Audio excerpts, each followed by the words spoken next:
सुंदर कांड की सफलता के बाद श्री राम ने हनुमान के असाधारण पराक्रम की सराहना करते हुए उन्हें स्नेहपूर्वक आलिंगन दिया। अध्याय 1। सीता के वियोग से व्याकुल राम को सुग्रीव ने सांत्वना दी और युद्ध के लिए प्रेरित किया। अध्याय 2।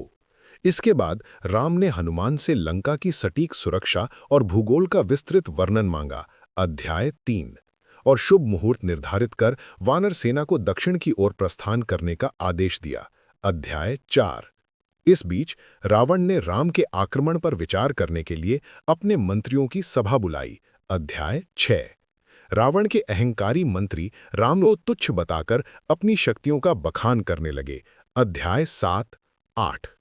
विभीषण ने धर्म का विरोध करते हुए सीता को राम को लौटाने की अंतिम नैतिक सलाह दी। अध्याय 9, 10। जिसे रावण ने क्रोध में आकर कठोरता से अस्वीकार कर दिया। अध्याय 16। और विभीषण को अपमानित कर निष्कासित कर दिया। अध्याय 11। रावण द्वारा निष्कासित किए जाने के बाद विभीषण ने धर्म के मार्ग पर चलते हुए राम की शरण लेने का निश्चय किया। विभीषण आकाश मार्ग से राम के पास पहुंचे। अध्याय 17। और विनम्रता से राम के चरणों में शरण मांगी। अध्याय 19। श्री राम ने अपनी शरणागति की प्रतिज्ञा का पालन करते हुए सुग्रीव के संदेह के बावजूद विभीषण को अभयदान दिया और उन्हें अपना मित्र और लंका का भावी राजा घोषित कर सहयोगी के रूप में स्वीकार कर लिया। अध्याय 18। विभीषण ने राम के बाणों की शक्ति की सराहना की और युद्ध की रणनीति में मदद करने का संकल्प लिया। अध्याय 14। रावण को विभीषण के राम से मिलने और लंका के सभी भेद बताने की सूचना मिली। इससे वह और अधिक क्रोधित हुआ, लेकिन राम की सेना की विशालता और समुद्र के तट पर उनके आगमन से उसे कुछ चिंता भी हुई। उसने सीधे युद्ध से पहले वानरों में फूट डालने की कूटनीति अपनाई। दूत शुक का चयन। रावण ने अपने अनुभवी दूतों में से एक शुक, जो एक राक्षस था जिसका नाम शुक या शुकसारण था, उसे बुलाया और उसे वानर राज सुग्रीव के पास भेजने का निश्चय किया। रावण चालाकी भरे स्वर में, हे शुक, तुम तत्काल समुद्र के उस पार जाओ और वानरों के राजा सुग्रीव को मेरा संदेश दो। यह सुनिश्चित करो कि तुम्हारे शब्द फूट डालने वाले हों। संदेश का उद्देश्य। संदेश का मुख्य उद्देश्य सुग्रीव को राम से अलग करना और उसे याद दिलाना था कि वनवासी राम के लिए युद्ध करना उसके राज्य यानी किष्किंधा के हित में नहीं है। शुक का संदेश। शुक ने आकाश मार्ग से समुद्र को पार किया और राम की सेना के पास पहुंचकर वानर राज सुग्रीव को रावण का संदेश सुनाया। शुक ऊंचे आधिकारिक स्वर में, हे सुग्रीव, मैं लंकापति रावण का दूत हूं। रावण ने तुम्हें यह संदेश भेजा है। तुम अंधे हो गए हो। तुम क्यों एक मनुष्य की स्त्री के लिए अपने वानर कुल को विनाश की ओर धकेल रहे हो? फुसलाने का प्रयास। याद रखो, तुम वन के राजा हो और राम वनवासी हैं। तुम वापस किष्किंधा लौट जाओ और अपने राज्य का आनंद लो। राम की स्त्री का मामला उनका है, न कि तुम्हारा। मित्रता का धर्म अब समाप्त हो चुका है। वानरों की प्रतिक्रिया। सुग्रीव और अन्य वानर सेनापति रावण के संदेश को सुनकर क्रोधित हो गए। हनुमान ने शुक को पकड़ लिया और उसे रावण का अंतिम संदेश देने का निश्चय किया। विभीषण के सहयोग और सुग्रीव की विशाल सेना के साथ श्री राम समुद्र के तट पर पहुंचे। सामने फैला हुआ विशाल और अशांत समुद्र था और दूसरी ओर लंका नगरी दिखाई दे रही थी। समुद्र से मार्ग की प्रार्थना। श्री राम ने धर्म का मार्ग अपनाते हुए सीधे बल का प्रयोग करने से पहले समुद्र से विनम्रतापूर्वक मार्ग देने की प्रार्थना करने का निश्चय किया। उन्होंने 3 दिन और 3 रात तक दर्भ यानी कुश घास की शैया पर लेटकर तपस्या की और समुद्र देव को प्रसन्न करने का प्रयास किया। श्री राम शांत स्वर में समुद्र की ओर मुख करके, हे सागर, मैं तुम्हारी महानता का सम्मान करता हूं। मैं विनती करता हूं कि मुझे मेरी पत्नी सीता को मुक्त कराने के लिए लंका तक मार्ग दो। यह धर्म का कार्य है। तपस्या की विफलता। 3 दिन बीत गए। समुद्र देव ने प्रार्थना का कोई उत्तर नहीं दिया और समुद्र शांत और अडिग रहा, जैसे वो जानबूझकर राम के मार्ग में बाधा डाल रहा हो। राम का प्रचंड क्रोध। अपनी विनम्र प्रार्थना और तपस्या को समुद्र द्वारा अस्वीकार किए जाने पर श्रीराम का संयम टूट गया।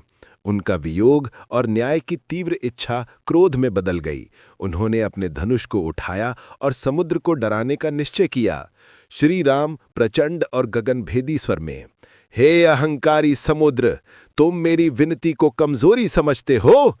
अब मेरा पराक्रम देखो। मैं तुम्हारे जल को सुखाकर पूरी सेना के लिए शुष्क मार्ग बना दूंगा। बाण का संधान। राम ने अपना अमोघ बाण धनुष पर चढ़ाया और उसे अग्नि की तरह तेजस्वी बना दिया। लक्ष्मण और वानर सेना राम के इस प्रचंड रूप को देखकर भयभीत हो गए। समुद्र में हलचल। राम के क्रोध के प्रभाव से समुद्र में भयंकर उथल-पुथल मच गई। लहरें उछलने लगी और समुद्र के अंदर निवास करने वाले प्राणी पीड़ा से चिल्लाने लगे। राम अंतिम बाण छोड़ने ही वाले थे कि समुद्र देव स्वयं प्रकट हुए। श्री राम के प्रचंड क्रोध और अमोघ बाण के बल से समुद्र में घोर हलचल मच गई। भयभीत होकर समुद्र देव स्वयं अपने भव्य और दिव्य रूप में राम के सामने प्रकट हुए।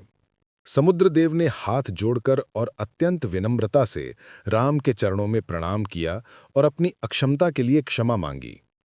समुद्रदेव शांत विनम्र स्वर में, हे प्रभु, मैं आपकी महानता और पराक्रम को जानता हूं। मैं जड़ हूं और जल को रास्ता देना मेरे स्वभाव के विरुद्ध है। जल और वायु की प्रकृति को बदलना मेरे हाथ में नहीं है।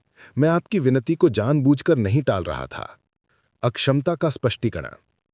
पानी को पानी ही रहना है। यदि मैंने आपको मार्ग दिया तो संसार के सभी नियम टूट जाएंगे और कोई भी अपनी सीमा का पालन नहीं करेगा। कृपया अपना क्रोध शांत करें। सेतु निर्माण की सलाह।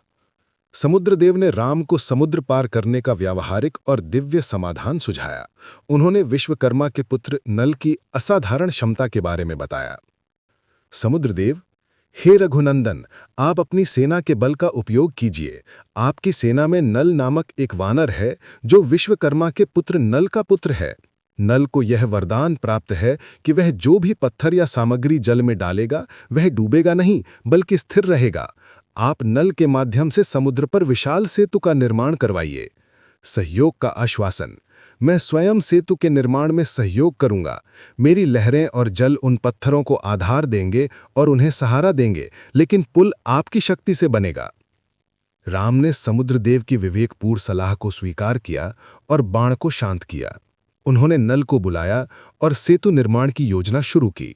समुद्रदेव से सेतु बनाने की सलाह मिलने के बाद श्री राम ने नल को पुल निर्माण की तैयारी का आदेश दिया। इसी दौरान राम ने प्रकृति में अनेक भयानक और अशुभ चिन्ह यानी अपशकुन देखे, जो एक बड़े और भयंकर युद्ध के शुरुआत का संकेत दे रहे थे। राम का लक्ष्मण से अपशकुनों का वर्णन। श्री राम ने लक्ष्मण को बुलाया और गहन चिंता के साथ उन चिन्हों का वर्णन किया जिनका अभिप्राय राक्षसों के विनाश से था। श्री राम गंभीर और विस्मय भरे स्वर में, हे लक्ष्मण, देखो प्रकृति हमसे बात कर रही है। ये अपशकुन साधारण नहीं है। ये लंका और राक्षस वंश के आगामी सर्वनाश की घोषणा कर रहे हैं। वायु और पृथ्वी के संकेत। हवाएं तेजी से चल रही हैं और धूल उठा रही हैं। पर्वत और समुद्र अशांत हैं। धरती कांप रही है और बड़े बड़े वृक्ष गिर रहे हैं, जो महाविनाश के अपरिहार्य होने का संकेत है। आकाशीय चिन्ह। आकाश में देखो, सूर्य तेजहीन है और बादल भीषण गर्जना के साथ रक्त के समान बूंदें गिरा रहे हैं। संध्या का रंग अत्यंत रक्तरंजित और भयावह हो गया है। चंद्रमा और तारे। चंद्रमा भी अपनी शुभ्रता खो चुका है और उसके चारों ओर एक काला और लाल घेरा है, जो महाप्रलय का संकेत है। तारों पर भी धूल छाई हुई है। पशु पक्षियों का व्यवहार। राम ने पशु पक्षियों के असामान्य व्यवहार पर भी ध्यान केंद्रित किया। श्री राम, हे सौम्य, गीदड़ और उल्लू भयानक आवाज में रो रहे हैं। जंगली जानवर भयभीत होकर अशुभ दिशाओं में भाग रहे हैं। ये अपशकुन स्पष्ट संकेत दे रहे हैं कि रावण और उसकी सेना का विनाश निकट है। लक्ष्मण ने राम के शब्दों को गंभीरता से सुना और समझ लिया कि अगला युद्ध अत्यंत भयंकर होने वाला है, जिसमें राक्षस निश्चित रूप से पराजित होंगे। राम ने इन चिन्हों को देखकर सेतु निर्माण को शीघ्र पूरा करने का संकल्प और भी दृढ़ कर लिया। रावण द्वारा भेजा गया दूत शुक वानर सेना के तट पर पहुंचा और वानर राज सुग्रीव को रावण का छलपूर्ण संदेश सुनाया। संदेश में सुग्रीव को राम से अलग होने और युद्ध से पीछे हटने का फुसलाया गया था। वानरों द्वारा शुक को पकड़ना। रावण के संदेश को सुनकर वानर सेनापति और सुग्रीव क्रोधित हो गए। उन्होंने शुक के दूत के रूप में आने के नियम की परवाह न करते हुए उसे पकड़ लिया। वानर क्रोधित स्वर में, इस शत्रु के दूत को मत छोड़ो। इसने हमारे राजा अर्थात राम और हमारे मित्र अर्थात सुग्रीव के बीच फूट डालने की हिम्मत की है। इसे दंड मिलना चाहिए। अंगद और अन्य बलवान वानर ने शुक को पकड़ लिया और उसे घसीटते हुए राम के सामने लाए। राम का धर्म और न्याय। जब शुक को पीड़ा में राम के सामने लाया गया तो श्री राम ने दया और दूत के धार्मिक नियम का पालन करने का निर्णय लिया। श्री राम शांत और गंभीर स्वर में, हे सुग्रीव, दूत अवध्य होता है। यद्यपि इसने छल का संदेश दिया, फिर भी दूत को पीड़ा देना या मारना धर्म के विरुद्ध है। दूत धर्म। ये शुक रावण का कर्मचारी मात्र है और अपने स्वामी के आदेश का पालन कर रहा था। इसे दंडित करने के बजाय हमें धर्म का पालन करना चाहिए। शुक की रिहाई और राम का संदेश। राम ने तुरंत वानरों को शुक को मुक्त करने का आदेश दिया। राम ने रावण को अंतिम चेतावनी देने के लिए शुक के माध्यम से एक स्पष्ट संदेश भेजा। श्री राम दृढ़ता और संकल्प से, हे शुक, तुम वापस रावण के पास जाओ और उसे मेरा अंतिम संदेश दो। उससे कहो कि वो या तो सीता को सम्मान के साथ लौटा दे या युद्ध के लिए तैयार रहे। विजय की घोषणा। मैं समुद्र को पार करूंगा, लंका का विनाश करूंगा और रावण को मार डालूंगा। विभीषण लंका के नए राजा होंगे। उसे बताओ कि उसके पास अब समय नहीं है, युद्ध अनिवार्य है। शुक राम की दयालुता से आश्चर्यचकित और रावण के सामने राम का संकल्प व्यक्त करने के दायित्व के साथ लंका की ओर वापस उड़ चला। श्री राम की दयालुता से मुक्त होकर शुक तेजी से समुद्र को पार कर लंका लौटा। वो रावण के सामने उपस्थित हुआ, लेकिन अब उसका स्वर पहले जैसा अहंकारी नहीं था। वानर सेना की विशालता और राम के प्रचंड संकल्प को देखकर वो भयभीत था। शुक का भय और रिपोर्ट। शुक ने सबसे पहले रावण को राम का अंतिम चेतावनी भरा संदेश सुनाया, जिसके बाद उसने सत्य को छिपाए बिना वानर सेना की वास्तविक शक्ति का वर्णन किया। शुक डरे हुए विनम्र स्वर में, हे लंकाधिपति, मैंने राम का संदेश पहुंचा दिया है और उन्होंने मुझे मुक्त कर दिया है। परंतु महाराज, शत्रु की शक्ति कल्पना से परे है। हमें उनकी शक्ति को कम नहीं आंकना चाहिए।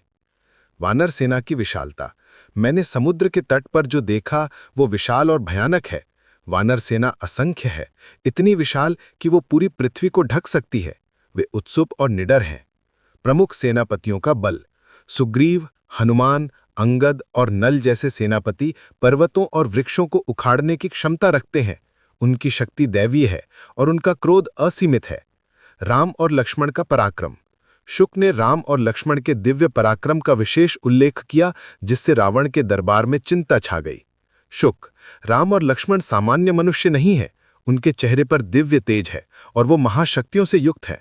जब मैंने उनका क्रोध देखा तो समुद्र भी भयभीत हो गया। उनके बाण अमोघ हैं और सीधे लक्ष्य को भेदते हैं। रावण की प्रतिक्रिया। शुक की ईमानदार और भयभीत रिपोर्ट को सुनकर भी रावण का अहंकार टूटने को तैयार नहीं था।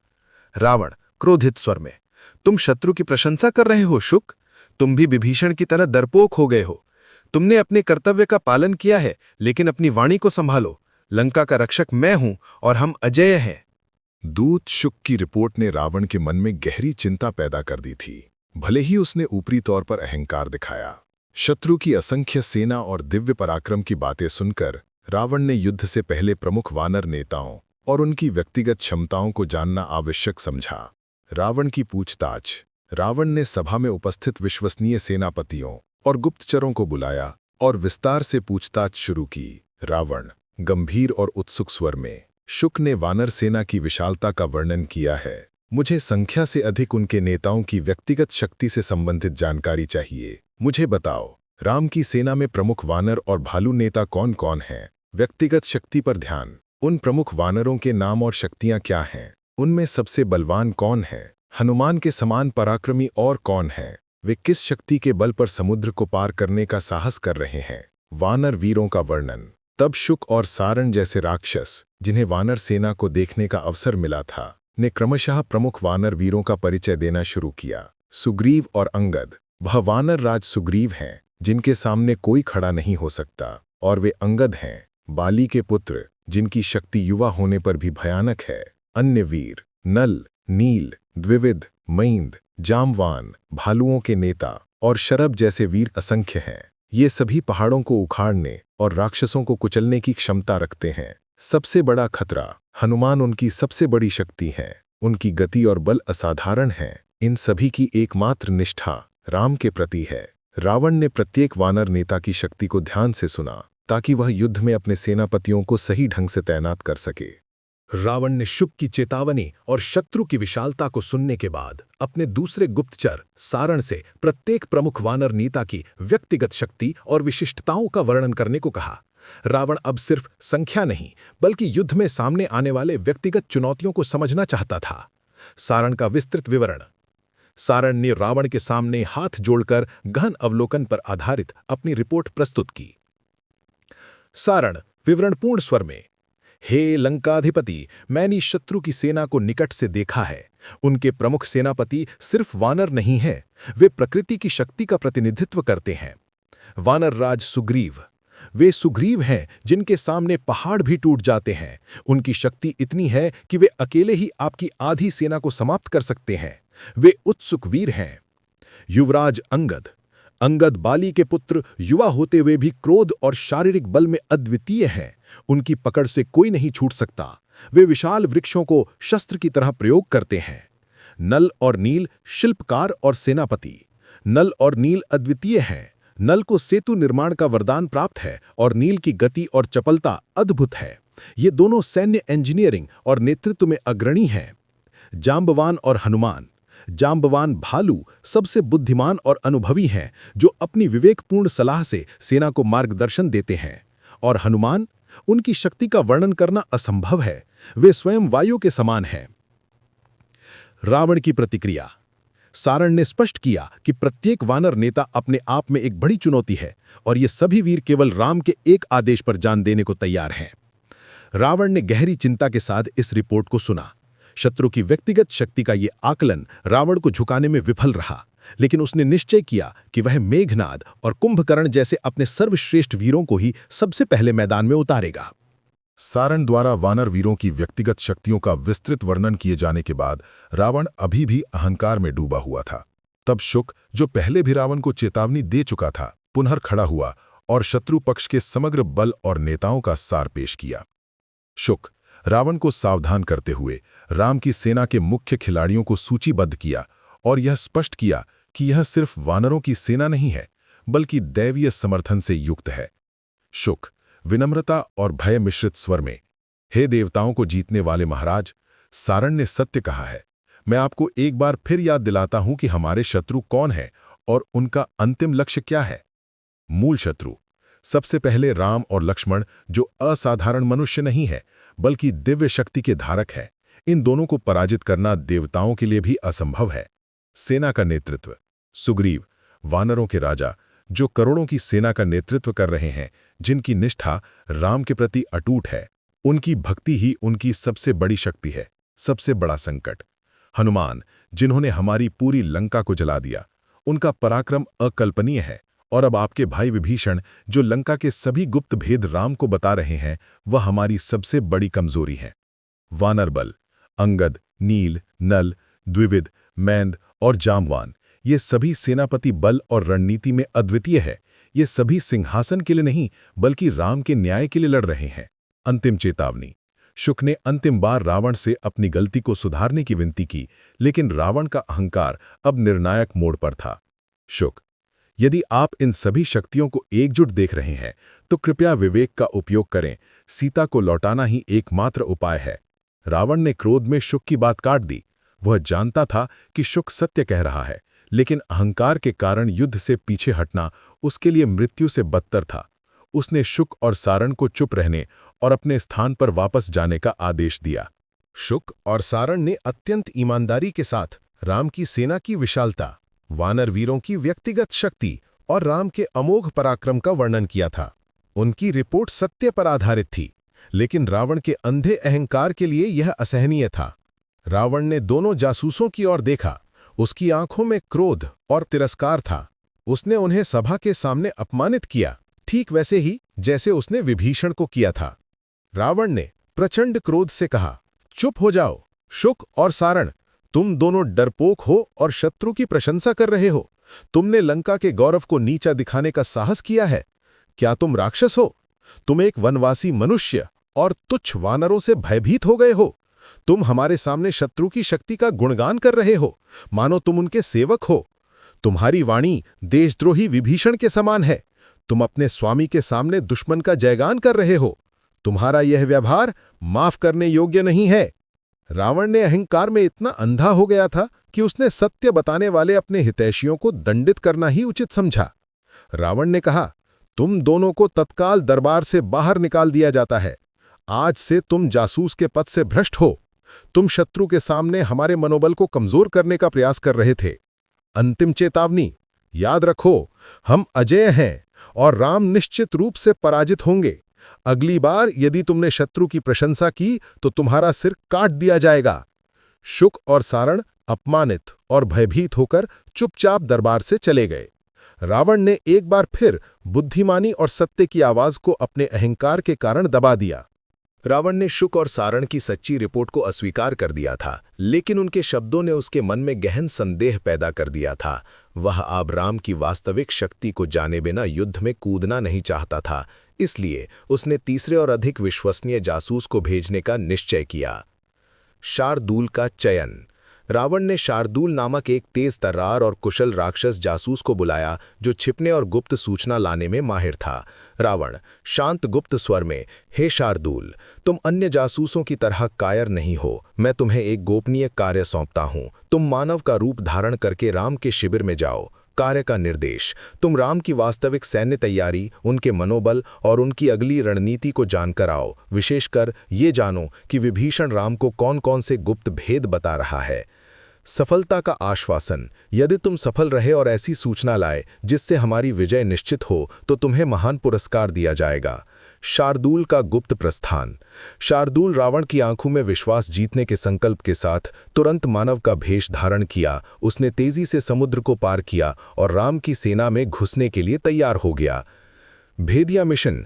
शार्दूल वानरों के बीच छिपकर उनके मनोबल को देखता है और ये पता लगाने की कोशिश करता है कि क्या राम सचमुच समुद्र पर पुल बना रहे हैं और विभीषण वास्तव में शत्रु के लिए कितना खतरनाक है।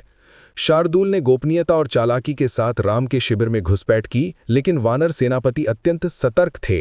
नल के अद्भुत नेतृत्व में और वानर सेना के अथक परिश्रम से विशाल सेतु समुद्र पर पूर्ण हो चुका था। श्री राम, लक्ष्मण, सुग्रीव, विभीषण, हनुमान और संपूर्ण वानर सेना ने उस अभूतपूर्व पुल को पार कर लंका की धरती पर कदम रखा। सुवर्ण पर्वत पर आरोहण। लंका के द्वीप पर पहुंचने के बाद श्री राम ने रणनीतिक लाभ के लिए सुवेल नामक सबसे ऊंचे और प्रमुख पर्वत पर चढ़ने का निश्चय किया। सुवेल से पूरी लंका का नजारा स्पष्ट दिखाई देता था।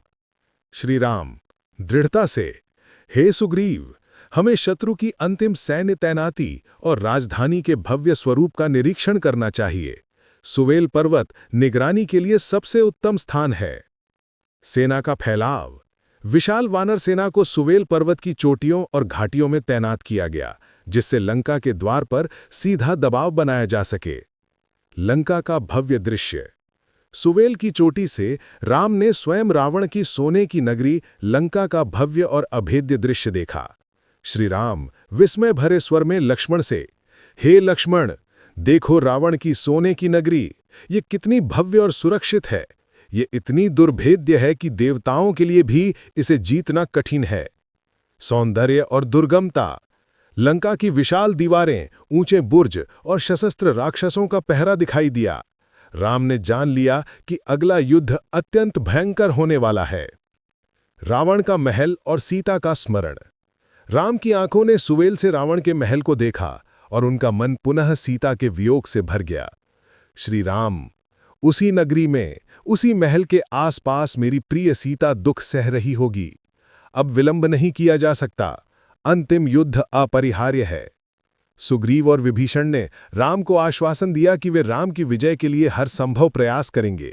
सुवेल पर्वत अब वानर सेना का रणनीतिक मुख्यालय बन चुका था। राम की सेना के लंका पहुंचने से रावण अत्यंत विचलित हो गया।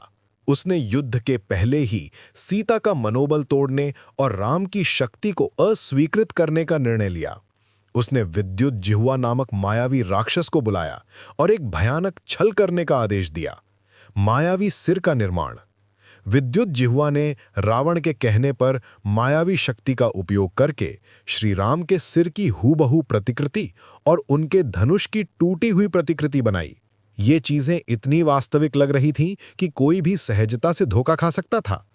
सीता को दृश्य दिखाना। रावण स्वयं मायावी सिर और धनुष को लेकर सीता के पास अशोक वाटिका में गया। वहां सीता दुख में डूबी हुई थीं। रावण ने क्रूरता से उनसे बात की।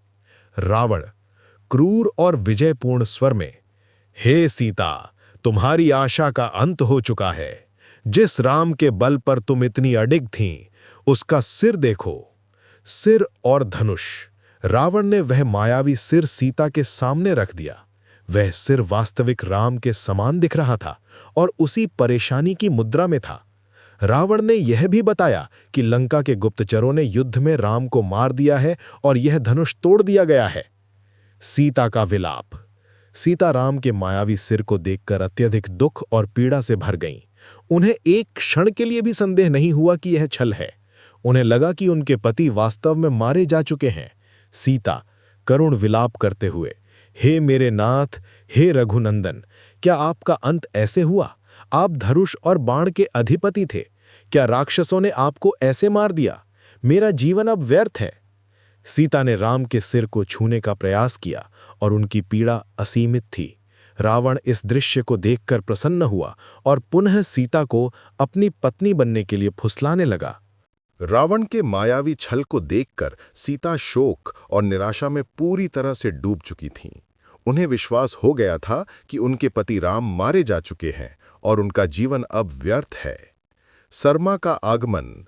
जब सीता विलाप कर रही थीं, तब सरमा, विभीषण की पत्नी, जो सीता की मित्र और शुभचिंतक थीं, गुप्त रूप से अशोक वाटिका में सीता के पास आईं। सरमा को रावण के छल के बारे में पता था। सरमा कोमल और सांत्वनापूर्ण स्वर में कहा, हे देवी सीता, शांत हो जाइए, शोक मत कीजिए। मैं विभीषण की पत्नी सरमा हूं और मैं आपके दुख को समझती हूं। किंतु रावण ने आपसे झूठ बोला है। छल का खुलासा। रावण ने राम को नहीं मारा है। वह सिर और धनुष विद्युत जिह्वा नामक मायावी राक्षस द्वारा बनाया गया छल था। यह रावण का कायरतापूर्ण प्रयास था ताकि आप निराश हो जाएं। राम की स्थिति की पुष्टि। सरमा ने सीता को राम की वर्तमान स्थिति और उनकी शक्ति के बारे में सत्य बताया ताकि सीता का विश्वास बहाल हो सके। सरमा, आपके पति राम, उनके भाई लक्ष्मण और विशाल वानर सेना सुरक्षित हैं। उन्होंने समुद्र पर एक अद्भुत सेतु निर्माण कर लिया है और वे अब सुवैल पर्वत पर पूरी शक्ति के साथ विराजमान हैं। रावण का भय। रावण स्वयं आपकी सत्यता और राम के आगमन से भयभीत है, इसीलिए उसने आपको डराने के लिए यह घिनौना छल किया। आपके पति शीघ्र ही रावण को मारकर आपको मुक्त कराएंगे। सरमा के सत्य वचन सुनकर सीता को असीम राहत मिली। उनका शोक दूर हुआ और राम की विजय में उनका विश्वास पुनः दृढ़ हो गया।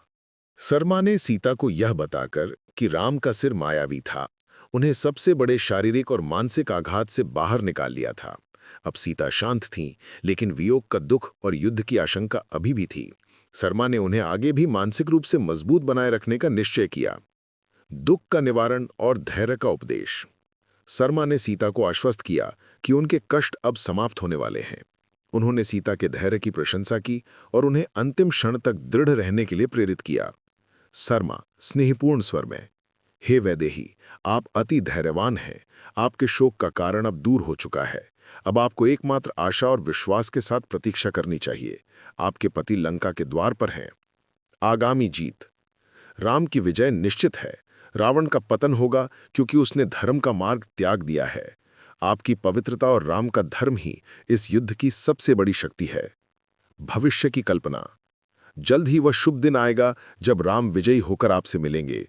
आप फिर से अयोध्या की महारानी बनेंगी और ये दुख एक बीती हुई बात बन जाएगा। युद्ध की चेतावनी। सरमा ने सीता को यह भी बताया कि लंका पर राम के आक्रमण से कितना बड़ा विनाश होने वाला है, ताकि सीता आगामी उथल-पुथल के लिए तैयार रहें। सरमा, जब युद्ध आरंभ होगा तब लंका में भयानक कोलाहल होगा। आप डरना नहीं, वह शोर आपकी मुक्ति का संगीत होगा। आप बस राम पर विश्वास रखिए। सरमा ने उन्हें भावनात्मक सहारा दिया और उन्हें आश्वस्त किया कि वह उनकी सहायता और सुरक्षा के लिए हमेशा उपलब्ध रहेंगी, क्योंकि उनके पति विभीषण अब राम के पक्ष में हैं। सीता ने कृतज्ञता से शर्मा को धन्यवाद दिया। शर्मा द्वारा रावण के छल को बेनकाब करने और राम के सुवेल पर्वत पर पहुंचने की खबर ने सीता को नई आशा दी थी।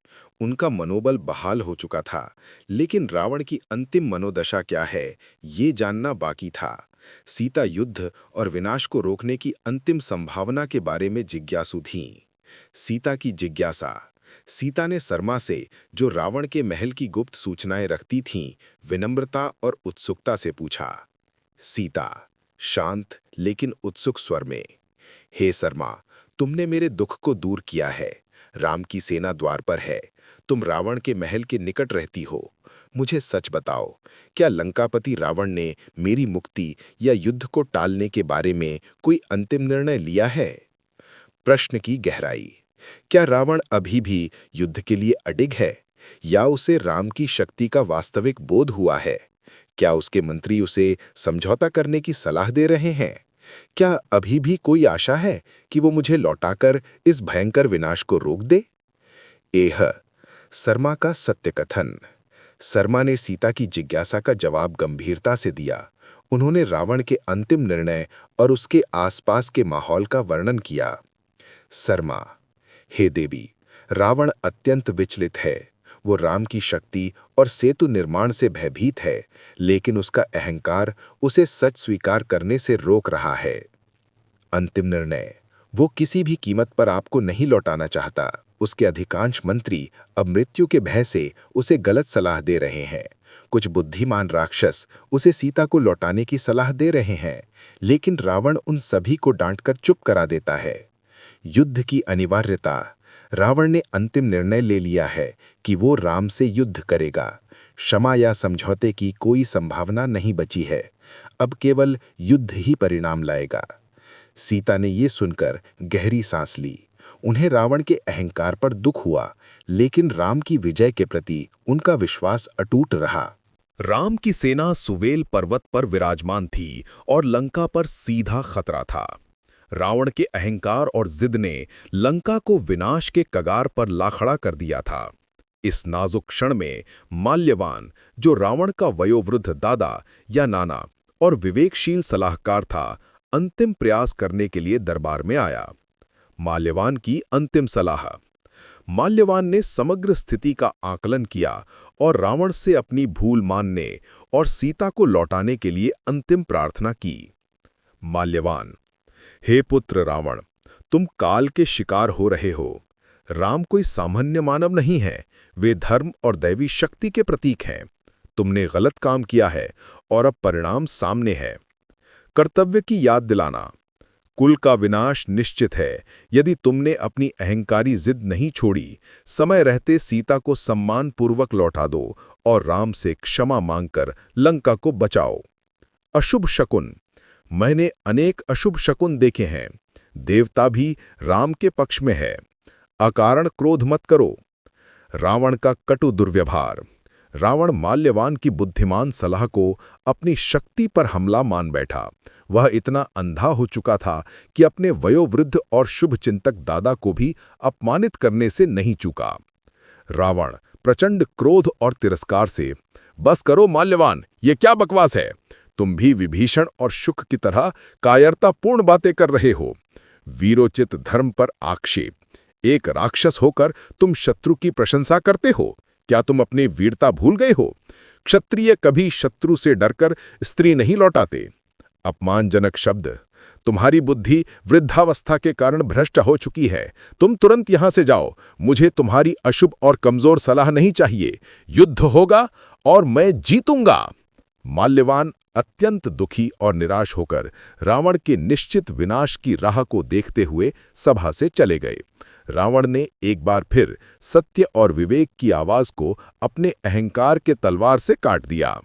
श्री राम की सेना लंका के द्वार पर पहुंच चुकी थी और राम अंतिम हमले की रणनीति बना रहे थे। विभीषण, जो राम के सबसे विश्वसनीय सहयोगी बन चुके थे, शत्रु की रक्षा व्यवस्था और रावण की अंतिम सैन्य तैयारियों को जानना अत्यंत आवश्यक समझते थे।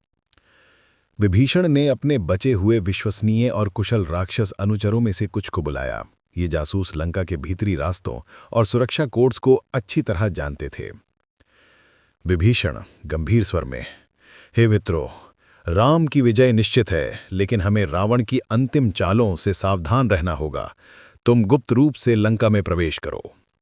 जासूसी का उद्देश्य, जाओ और पता लगाओ कि रावण ने किन प्रमुख सेनापतियों को युद्ध के लिए चुना है, वे किस द्वार की रक्षा करेंगे और रावण का अंतिम रणनीतिक निर्णय क्या है। विशेषकर ये जानो कि क्या रावण ने गुप्त शक्तियों का उपयोग करने की योजना बनाई है। लंका में गुप्त प्रवेश। विभीषण के जासूसों ने तुरंत मनुष्य या अन्य तुच्छ प्राणी का भेष धारण किया। विभीषण के मार्गदर्शन के कारण वे लंका के अत्यंत कठोर सुरक्षा व्यवस्था को धोखा देने और गुप्त रास्तों से महल के करीब पहुंचने में सफल हुए। सूचना संग्रह। इन जासूसों ने रावण के दरबार और महल के आसपास की सभी महत्वपूर्ण बातचीत और सैन्य गतिविधियों को सावधानीपूर्वक सुना और रिकॉर्ड किया। उन्होंने रावण की आत्मघाती जिद और उसके महान पुत्रों और भाइयों की तैनाती की योजना का पता लगाया। राम को सूचना। जासूसों ने शीघ्र ही आवश्यक सूचनाएं इकट्ठी कीं और सुरक्षित रूप से सुवेल पर्वत पर वापस लौटकर विभीषण को सौंप दी। विभीषण ने ये बहुमूल्य जानकारी तुरंत श्रीराम को दी, जिससे राम को अगली रणनीति बनाने में निर्णायक मदद मिली। विभीषण के जासूसों द्वारा प्राप्त गोपनीय सूचनाओं से श्रीराम को रावण की अंतिम सैन्य योजनाओं का सटीक ज्ञान हो गया था। राम ने तुरंत हमला करने के बजाय रणनीतिक दृष्टिकोण से कुछ और समय तक सुवेल पर्वत को ही अपना मुख्यालय बनाए रखने का निर्णय लिया।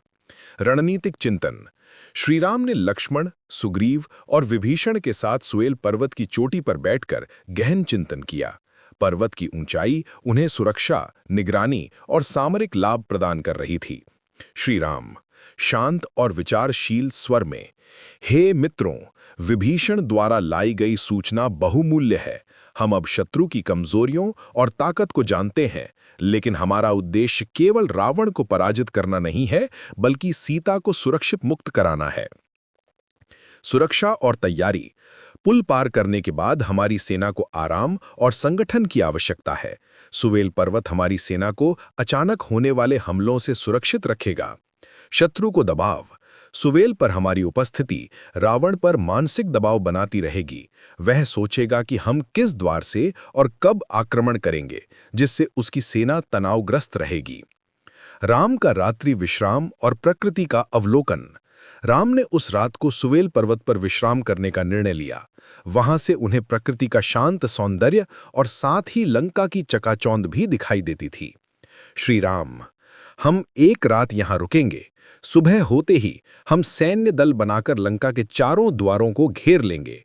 अगले सूर्योदय के साथ ही युद्ध का बिगुल बजेगा। राम ने अपनी सेना को पूरी रात चौकस रहने और अपनी अंतिम पोजीशन लेने का आदेश दिया। सुवेल पर्वत अब धर्म और अधर्म के बीच खड़े दो महान साम्राज्यों के संघर्ष का साक्षी था।